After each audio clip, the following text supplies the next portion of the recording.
हर हर महादेव, राधे राधे, जय श्री कृष्णा।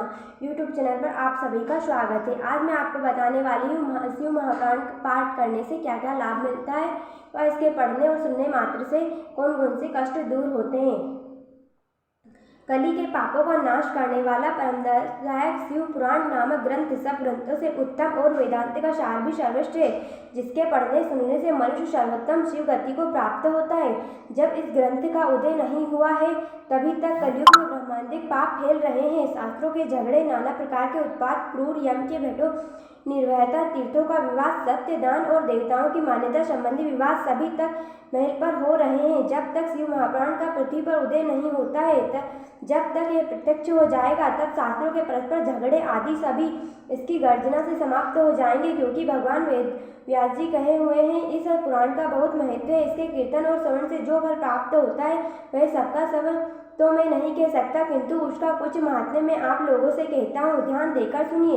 इसमें मैं अपनी ओर से कुछ नहीं कहूँगा, जो व्यास जी ने कहा है वही कहूँगा। व्यास जी ने कहा है कि यदि शिव महापुराण का एक या आधा श्लोक भी कोई पढ़ेगा तो वह पाप से छूट जाएगा, और यदि सावधानी से संपूर्ण पढ़े तो जीव मुक्त हो जाएगा, और इसके अनुसार आचरण करे तो एक एक दिन में एक एक अश्वमेध का फल मिलता है। यदि कोई दूसरे भी श्री शिव महापुराण की पूजा करे तो वह सब देवताओं के पूजा के समान फल प्राप्त करे, इसमें कोई संदेह नहीं है, क्योंकि शिव संहिता नामक इस सुधा का स्वयं श्री शिव भगवान ने उपनिषद रूपी समुद्र को मथकर उसमें से निकाला है। अतः जो इसको पान करेगा वह निश्चय ही अमर हो जाएगा। यदि कोई एक मास इसे पढ़े तो ब्रह्मादिक पापों से भी वह मुक्त हो जाएगा, और शिवालय में व बिल्व के वन में जो इस संहिता को पढ़ेगा वह अद्भुत फल को लाभ करेगा।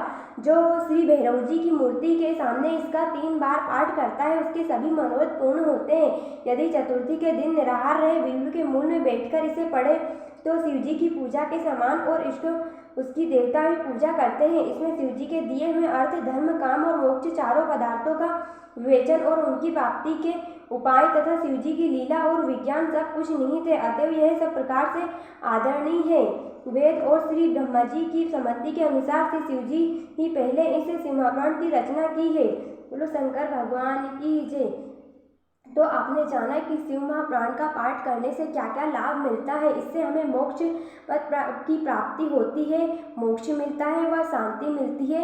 इसे पढ़ने में बहुत ही आनंद होता है। जब भी हम दुखी होते हैं तो हमें शिव महापुराण का पाठ करना चाहिए, क्योंकि ऐसा होता है कि जब भी हम हमारे पिताजी के पास जाकर बैठते हैं तो हमें सुकून मिलता है। वैसे ही महादेव हमारे पिताजी ही हैं, पिताजी के समान ही है। जब भी हम उनकी गोद में जाकर बैठेंगे, उनके चरणों में बैठेंगे तो हमारे सारे दुख और कष्ट पल भर में ही दूर हो जाएंगे, क्योंकि पिता का साया होता ही ऐसे है। तो बोलिए भक्तों, हर हर महादेव।